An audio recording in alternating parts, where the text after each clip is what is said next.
हाँ तो प्यारे कप्तानों, आज के इस वीडियो में आप सभी का स्वागत है। और आज के इस वीडियो का मुद्दा भैया ये है कि 10 मिनट के अंदर ब्रह्मांड का ज्ञान तो नहीं दे सकता, लेकिन हाँ 10 मिनट के अंदर आपको उपसर्ग पढ़ा दूंगा। तो 8वीं से लेकर IAS तक किसी भी एग्जाम में कोई क्वेश्चन गलत नहीं होगा। बस कंडीशन ये है कि आंख खोल के और बाकायदा शांति तरीके से ये देखना अपने को, ठीक है। तो उपसर्ग, तो पहले उपसर्ग की एक परिभाषा, फिर ट्रिक पे आएंगे, ठीक है। खामरू डुबमरू वाला काम मत करो, नहीं तो कुछ भी नहीं होगा। सरकारी नौकरी तो बहुत दूर की बात, शादी ब्याह भी नहीं होंगे।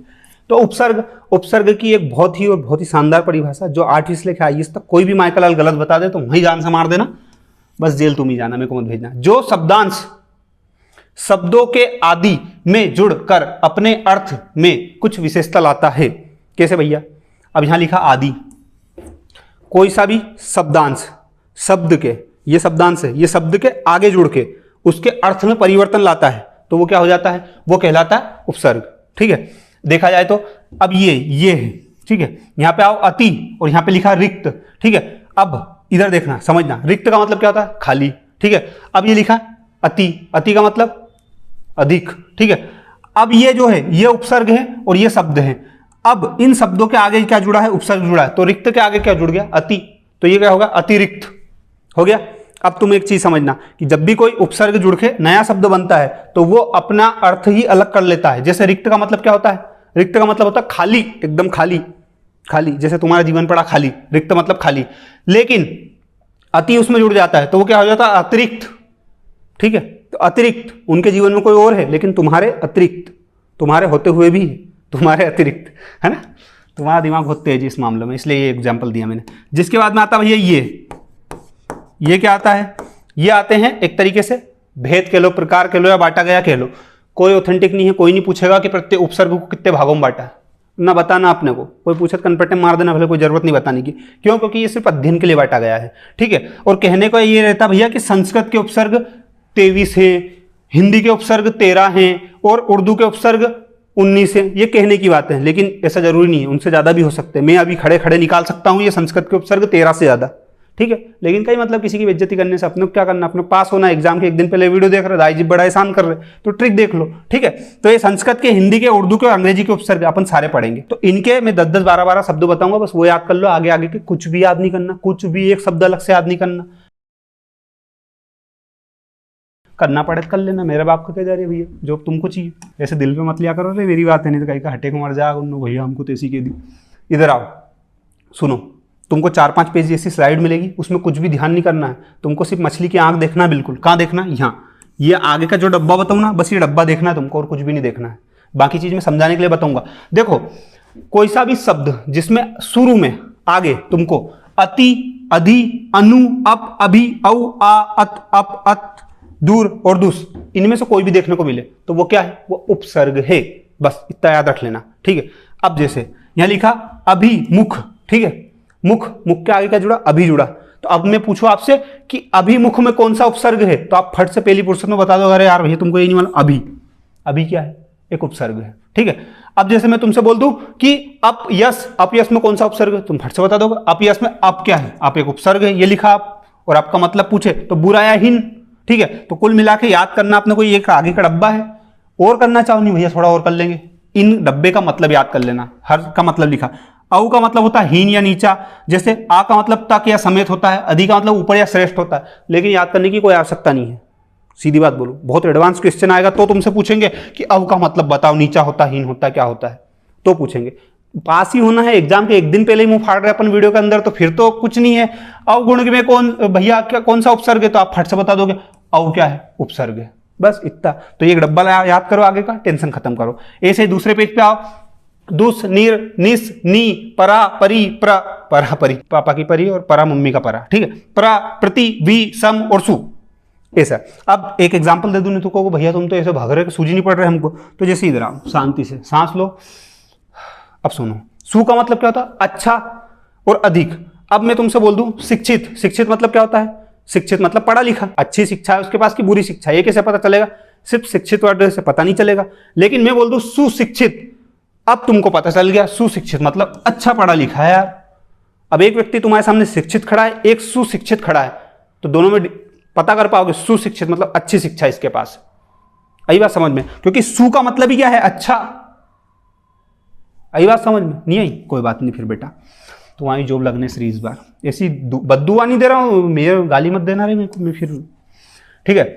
जिसके बाद में भैया कोई सा भी शब्द जिसमें आ, अन, का, कु, दू, नी, ओ, औ, भर, सु, सा, अद, अन, पर, नी, बिन ये दिखे तो ये हिंदी का उपसर्ग है। ठीक है, अब तुमको ये याद नहीं करना कि हिंदी का है कि संस्कृत का है कि फारसी का है कि उर्दू का है, बस ये याद रखना कि शब्द के आगे इनमें से कुछ भी दिखा फट से क्या लगाना है, उपसर्ग। तुमसे यही पूछेगा बस कि दुबला, दुबला में कौन सा उपसर्ग है, तुमको बताना दू। दू मतलब क्या होता है, बुरा या कम, बस ये याद कर पाओ तो अच्छी बात। तो तुम भैया तुम तो साक्षात भगवान के अवतार हो, अगर ये भी याद कर लो तो। नहीं कर पाओ तो कोई दिक्कत नहीं, तुमको राक्षस नहीं मानेंगे तो फिर इंसान ही मानेंगे। ठीक है, उसके बाद में नेक्स्ट आता भैया ये अरबी और फारसी के उपसर्ग। तो अल, कम, खुश, गेर, दर, ना, फिल, बा, बंद, बर, बे। अब ये ऐसे सुनोगे तो ऐसा लगेगा ये क्या रामायण चल रही है, पर इसको एग्जैक्ट लागू करोगे ना तो सब समझ में आएगा। ईमान, ईमान में मैं जोड़ू, मैं तुमसे बोलूं बेईमान, बेईमान में कौन सा उपसर्ग है। अब तुमको ये पता उपसर्ग आगे लगता है, लेकिन जब इसको मैं तोड़ दूंगा तो ईमान भी तो कुछ होता है। ईमान एक शब्द है, उसके आगे बे जुड़ा है, तो बे ही तो क्या है, उपसर्ग है। यही तो पूछ रहा हूं। अब बे का मतलब क्या होता है, बिना, तो बिना, तो बे ईमान, तो ईमान के आगे बे जुड़ा है, तो बे ईमान मतलब जिसके पास कोई ईमान ही नहीं है ना। अब ईमान का मतलब भी अगर मेरे को बताना पड़े तो भगवान कसम 10 रुपए लेके जाओ, जेर खाओ, मर जाओ, कोई मतलब नहीं दाई जी पैसे बर्बाद करने से। सही में मत मर जाना यार भैया यार। बिल, बिला, ला, सर, हम, हेर और बे, ये इतने, इनमें से कोई भी दिखे तो फट से क्या लगाना है, इनमें से जो है वो, ये सब उपसर्ग ही है जो बता रहा हूं मैं। बस फर्क इतना है कि हिंदी के हैं। अब जैसे अंग्रेजी के उपसर्ग, तो कोई सा भी अंग्रेजी का शब्द, कोई सा भी अंग्रेजी का शब्द तुमको दिखे। अब मैं बोलूँ कि वायसराय में कौन सा उपसर्ग है ये बताओ तुम तो तुमको समझ में आया कि वाइस। अब ये राय, तो वाइस क्या है, इसमें उपसर्ग है। तुमको बस इतना पता होना चाहिए वाइस एक उपसर्ग है, बस तुमको ये पता होना चाहिए जनरल एक उपसर्ग है बस। ठीक है, अब तुमसे तुम्हारे सामने लिखा रहे जनरल मैनेजर, और तुमको बोले जनरल मैनेजर में कौन सा उपसर्ग है, तुम फट से बता दो कि जनरल एक उपसर्ग है, बस इतनी बात है। और क्या है, तो जनरल क्या है, उपसर्ग है। ऐसे चीफ मिनिस्टर में चीफ एक क्या है, उपसर्ग है।